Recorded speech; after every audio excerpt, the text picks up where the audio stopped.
সর্বশেষ সুদখোর বাহাদুর ডক্টর ইউনূস সাহেব একটা থিওরি দিয়েছেন। অ্যাডাম স্মিথ থেকে নিয়ে সুদখোর মহাজন পর্যন্ত অনেক থিওরি দিয়েছে।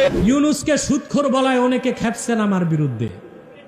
আরে ভাই, সুদখোরকে সুদখোর বলছি। নোবেল পুরস্কার যারা পায় এরা হলো ইসলামের জঘন্য দুশ্মন। এই পর্যন্ত নোবেল পুরস্কার যতজনকে দেওয়া হয়েছে সবগুলো ইসলামের জাতীয় দুশ্মন। এখন একজনের চেহারা খুব দেখা যায় টেলিভিশনে। বাংলাদেশের মহিলাদেরকে বিভৎস করার জন্য গ্রামে গঞ্জে সুদের মতো কবিরা গুনাহকে পৌঁছে দেওয়ার জন্য সবচেয়ে বড় অবদান যিনি রেখেছেন তার নাম হলো ডাক্তার ইউনূস। যারা দেখতে নারী তার চলন বাঁকা। মোল্লা মুর্শিদ এতদিন ধরে ডক্টর মোহাম্মদ ইউনূসকে সুদখোর, সমকামীদের অধিকারের পক্ষের, নারী স্বাধীনতার পক্ষের ব্যক্তি হিসাবে ঘৃণা করে এসেছে। ওয়াজ মাহফিলে নানান ধরনের বিতর্কিত কথাবার্তা তারা বলে এসছে। সেই মোল্লা মুর্শিদাই কিন্তু এখন ডক্টর মোহাম্মদ ইউনূসের তলায় গিয়ে, অর্থাৎ ছাতার তলায় গিয়ে দাঁড়িয়েছে। তারা এখন আর কোথাও ডক্টর মোহাম্মদ ইউনূসের বিরুদ্ধে কোনো কথা বলবে না। তার মানে আমরা স্পষ্ট হচ্ছি, মোল্লা মুর্শিদের ইমান, তাদের সো কল্ড হুঙ্কার হচ্ছে ক্ষমতাসীনদের পক্ষে। তারা সবসময় তাদের ইমান এইভাবে সুইচ করে দেয়, অর্থাৎ যেখানে সুবিধা পাবে সেখানেই বা সেই জায়গাতেই তাদের অবস্থান। প্রিয় বন্ধুগণ, এই বৈষম্য বিরোধী যে ছাত্র আন্দোলন, সেই ছাত্র আন্দোলনের শুরু থেকে, অর্থাৎ জুলাইয়ের শুরু থেকে আপনারা যদি খেয়াল করেন, মোল্লা মুন্সিরা একদমই চুপচাপ ছিল।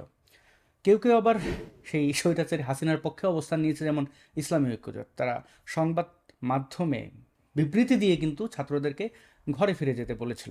এখন আমরা সকল শ্রেণীর মোল্লা মুন্সিদেরকে দেখব ডক্টর মোহাম্মদ ইউনূস এবং তার অন্যান্য উপদেষ্টাদের চাটুকারিতায় ব্যস্ত থাকতে। এটা হচ্ছে তাদের ইমানি জোশ, ক্ষণে ক্ষণে জেগে ওঠে।